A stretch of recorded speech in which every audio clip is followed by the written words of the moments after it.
नमस्कार, 22 जिले 22 खबर में स्वागत है आप सभी का। आपके साथ मैं हूं सोनल दहिया। दिल्ली के चारों तरफ कल किसानों की तरफ से ट्रैक्टर मार्च निकाला जाएगा।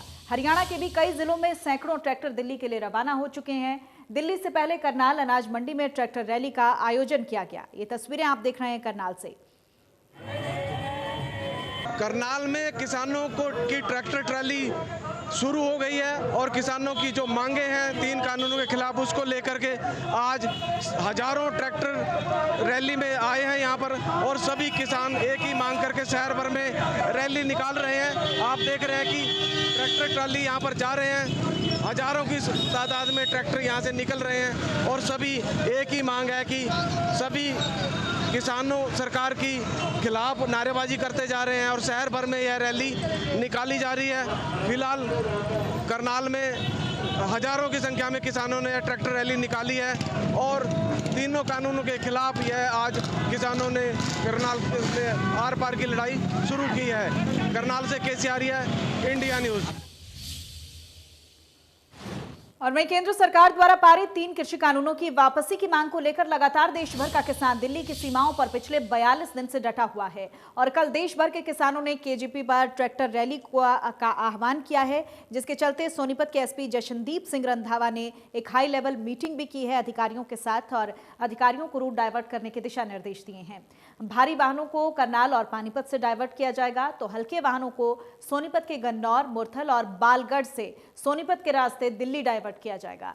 सोनीपत के एसपी जशनदीप सिंह रंधावा ने जनता से अपील की है कि अगर कोई इमरजेंसी ना हो तो वो कल नेशनल हाईवे 1 और केएमपी और केजीपी पर जाने से बचें।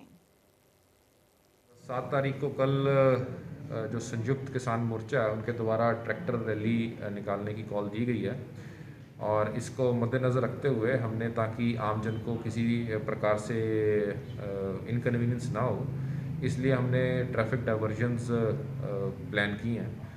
जो भी अवॉइडेबल जो भी है वो मैं लोगों को बल्कि अपील भी करूँगा कि अगर हो सके तो कल ट्रैवल ना करें जीटी रोड के ऊपर, और अगर किसी एमरजेंसी कारण से करना पड़ता है तो हमने हैवी व्हीकल्स को जिन्होंने यूपी जाना है उनको करनाल से शामली की तरफ डाइवर्ट किया।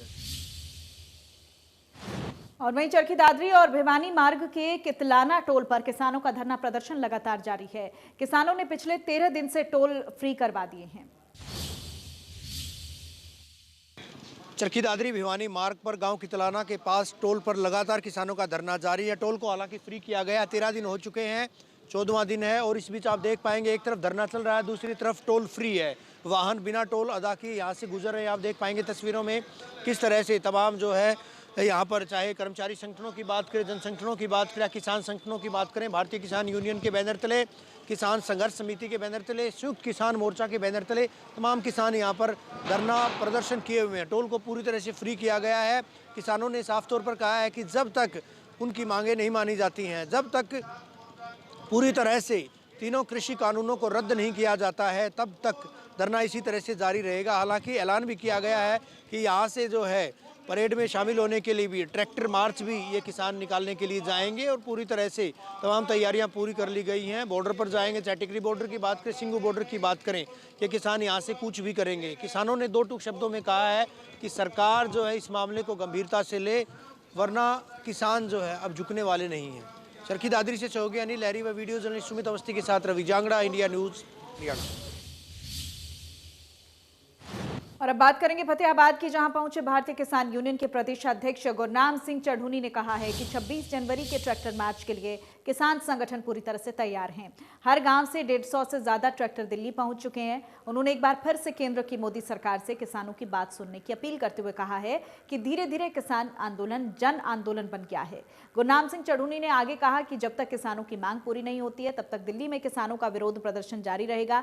हालांकि उन्होंने फिलहाल चंडीगढ़ को घेरने के बारे में कोई विचार नहीं होने की बात दोहराई है, लेकिन 23 जनवरी को गवर्नर हाउस घेराव करने की बात कही है। बता दें कि गुरनाम सिंह चढ़ूनी आज फतेहाबाद और सिरसा के इलाकों में किसानों की बैठक लेने के लिए पहुंचे थे। आज का जो दौरा है वो टोल प्लाजा का है। डबुआड़ी से लेके और हांसी तक ये 4 टोल हैं बीच में, इन चारों पे जाएंगे और एक प्रोग्राम रानिया पे है, वो आज एक यात्रा, ट्रैक्टर यात्रा जो है या ट्रैक्टर परेड उसको मान लीजिए वो शुरू कर रहे हैं, उनको झंडी दिखानी है। और उसके बाद जो भिवानी से और दादरी के बीच में टोल है उस पे जाएंगे। ये 5 टोलों के आज के प्रोग्राम हैं। सरकार से बातचीत चल तो रही है, लेकिन बातचीत करने के लिए ही बातचीत चल रही है, वो मानने के लिए अभी राजी नहीं है। और जिस तरह से 7-8 मीटिंग उनसे हो चुकी हैं और वो हर मीटिंग में ट्रकाने वाली बात कर रहे हैं। वो ये देखना चाहते हैं कि या तो किसानों का हौसला टूट जाए या इनमें निराशा आ जाए, कोई बदनामी किसी काम से हो जाए, फूट पड़ जाए, तो ये सारे काम या अकेले को तोड़ लिया जाए। इस तरह से वो प्रयास कर रहे हैं। लेकिन उनको समझना चाहिए कि प्रकृति का संदेश है, हमारा खड़ा किया हुआ आंदोलन नहीं है। इसमें कश्मीर से कन्याकुमारी तक के हर वर्ग के, हर जाति के, हर धर्म के लोग जुड़ गए हैं। और वहाँ पे सेवा देख के जो ऐसा लगता है जैसा परमात्मा ज़मीन पर उतर आया हो। और वहीं कुरुक्षेत्र में कांग्रेस के कद्दावर नेता और पूर्व मंत्री अशोक अरोड़ा ने कहा है कि सरकार को हठधर्मिता छोड़कर किसानों की मांगों को मानना चाहिए। कड़कड़ाती ठंड में किसान सड़क पर हैं। उन्होंने कहा कि जो अन्नदाता अनाज पैदा करता है वही अन्नदाता अपनी मांगों को लेकर सड़क पर डटे हुए हैं। सरकार मसले को लेकर टस से मस नहीं हो रही। अशोक अरोड़ा ने कहा कि पूर्व मुख्यमंत्री भूपेंद्र सिंह हुड्डा की अगुवाई में किसान आंदोलन में जान गंवा चुके परिजनों को 2 लाख रुपए की आर्थिक मदद दी जाएगी।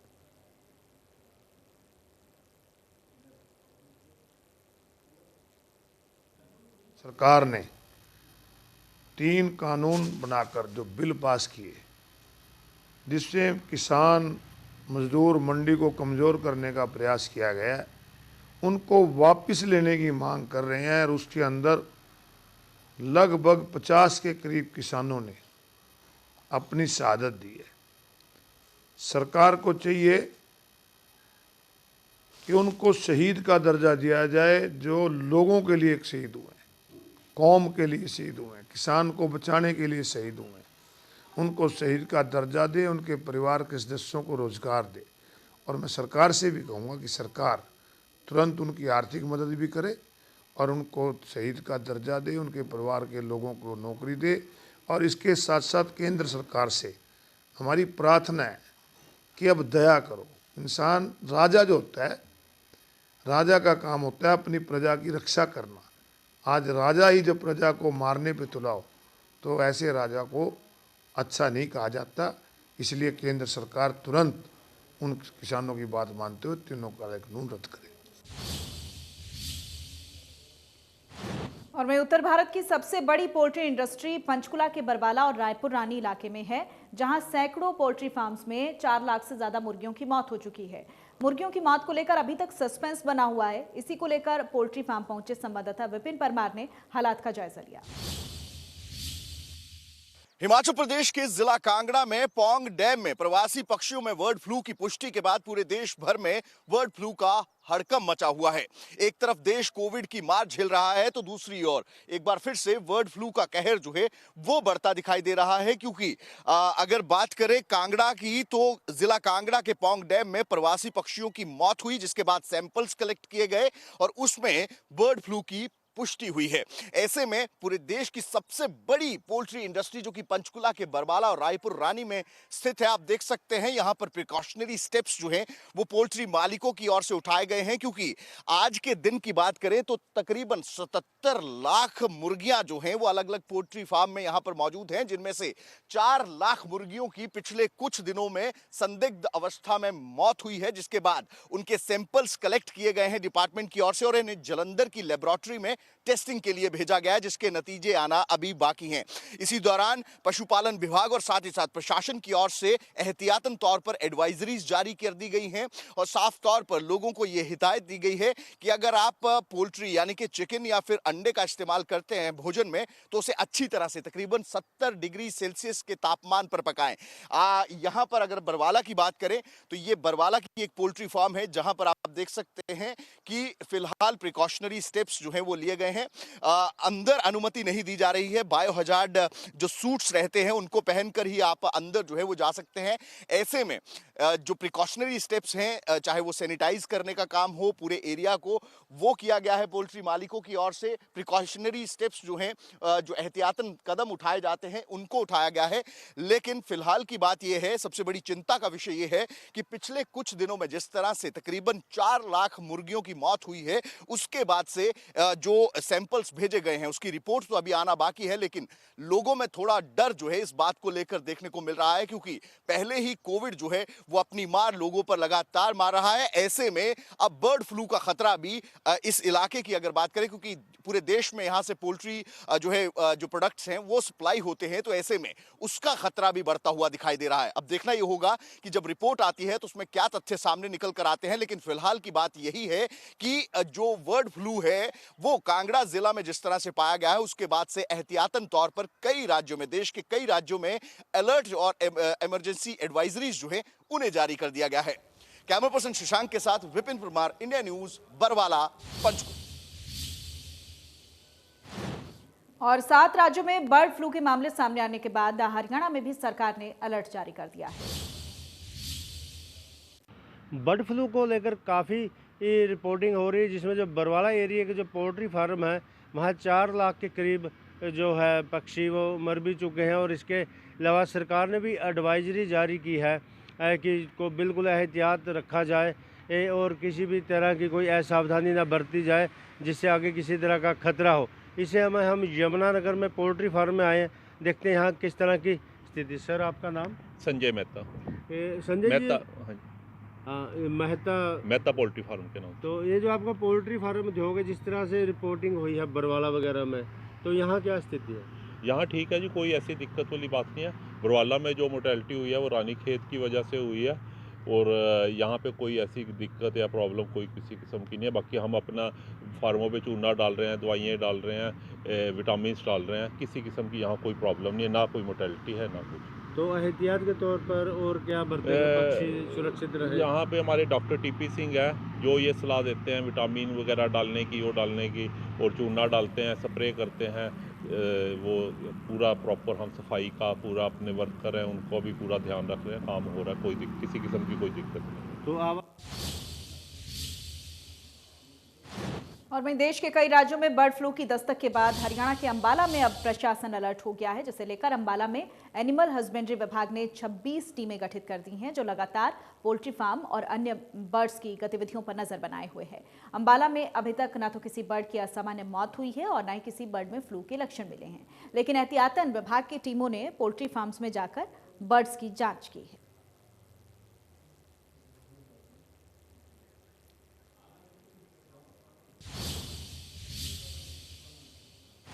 और वहीं गुरुग्राम में शुरू हो रहे ड्राई रन की तैयारियों को लेकर सीएमओ वीरेंद्र यादव ने सभी 6 जगहों पर जाकर जायजा लिया है। गुरुग्राम से हमारे सहयोगी देवेंद्र भारद्वाज की रिपोर्ट देखिए।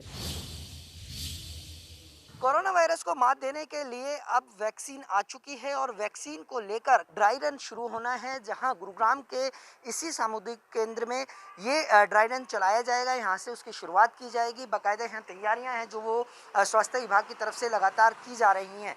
ये एंट्री गेट होगा, यहीं से हर एक व्यक्ति को जिसको वैक्सीन लगनी है उसको यहाँ से एंट्री कराई जाएगी। बाकायदा सैनिटाइज़र यहाँ रखा गया है, इससे सैनिटाइज कर वो व्यक्ति अंदर एंट्री करेगा। और यहाँ बाकायदा जो वैक्सीनेशन ऑफिसर 1 हैं उनके यहाँ आकर वो अपना नाम और अपना एड्रेस और अपने विवरण पूरा यहाँ दिया जाएगा। इसके अलावा फिर यहाँ से जो दूसरा स्टेप होगा वो वैक्सीनेशन रूम है, यानी कि वैक्सीनेशन ऑफिसर 2 और 3, यानी कि वैक्सीनेशन ऑफिसर 2 के पास जाने के बाद वो अपनी जानकारी देंगे और यहाँ के बाद जब उनका ऑब्जर्वेशन हो जाएगा यहाँ से, उसके बाद वैक्सीनेशन ऑफिसर 3 के पास उनको भेजा जाएगा और यहाँ से भी ऑब्जर्वेशन करने के बाद ऑफिसर 4 के पास उनको भेजा जाएगा, जहां वैक्सीन उनको लगाई जाएगी। बाकायदा इसकी तैयारियां यहाँ स्वास्थ्य विभाग की तरफ से की गई हैं, क्योंकि सीएमओ खुद वीरेंद्र यादव यहाँ उन्होंने यहाँ का जायजा लिया और यहाँ ऑब्जर्वेशन यानी कि ऑफिसर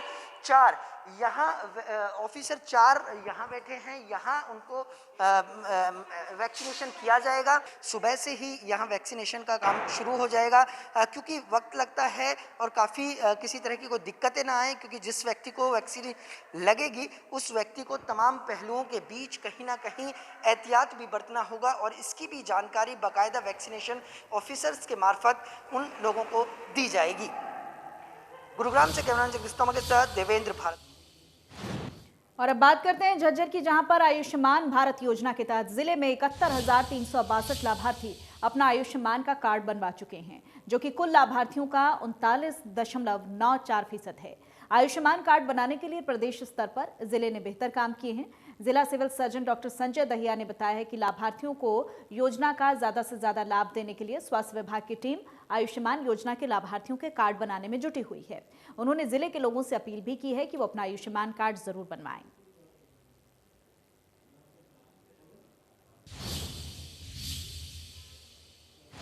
और वहीं सिरसा के बस अड्डा परिसर में रोडवेज कर्मचारियों ने वर्कशॉप के गेट के सामने धरना दिया है। इस दौरान उन्होंने जीएम और ठेकेदार के खिलाफ नारेबाजी की। प्रदर्शनकारी कर्मचारियों का आरोप है कि 1 महीने पहले नए ठेकेदार ने नियमों को दरकिनार कर नौकरी पर रखा था, लेकिन ठेकेदार और जीएम ने मिलीभगत कर कर्मचारियों से नौकरी के नाम पर रिश्वत भी ली और अब नौकरी से हटा दिया। आज का जो हमारा धरना है, ये आउटसोर्सिंग कर्मचारी लगे हुए हैं। यहाँ पीछे 1 महीने से ठेकेदार आया नया, जीएम उसके साथ मिली भगत करके, पहले तो 7 फर्में और थी जो कम रेट पे रेट भरा हुआ था, उन्होंने सबसे ऊपर रेट के ठेकेदार को ठेका दे दिया। ठेकेदार के साथ मिलकर जीएम ने सभी कर्मचारियों से 5-5 हज़ार रुपये ले लिए। जिन 6 कर्मचारियों से के पास 5-5 हज़ार रुपये नहीं पड़े, उनको नौकरी से निकाल दिया।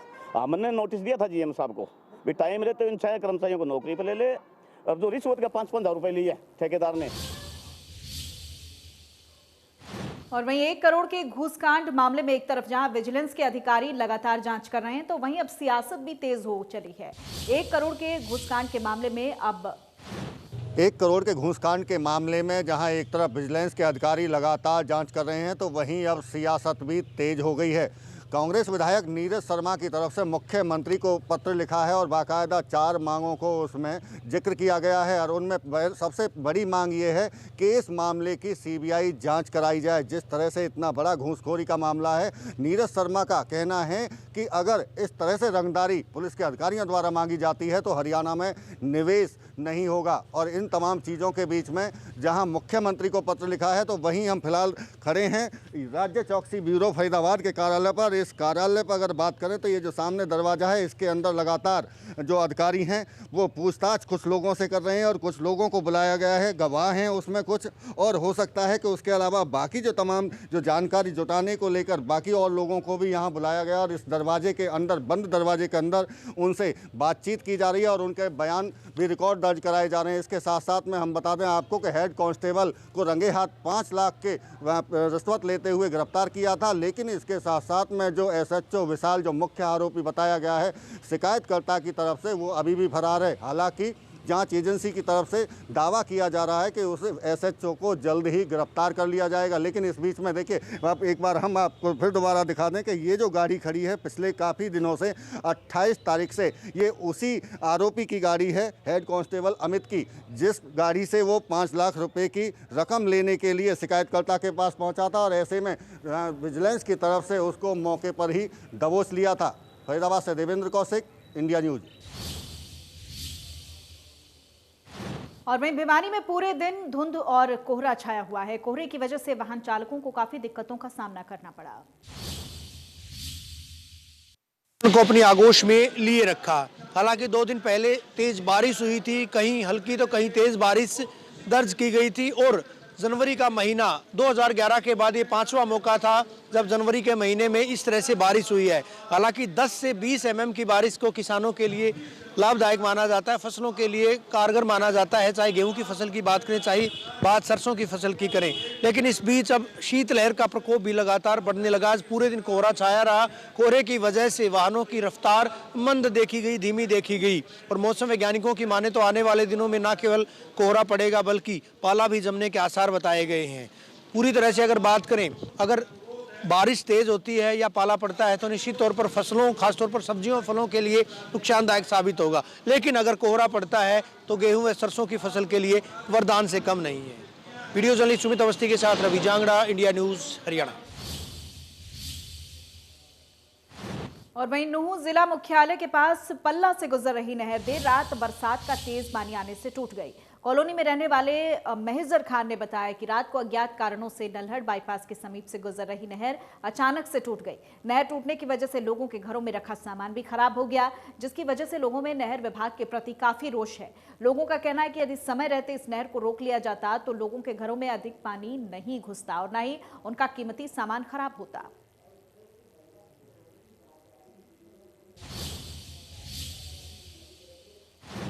और इसी के साथ बुलेटिन में फिलहाल इतना ही। नमस्कार।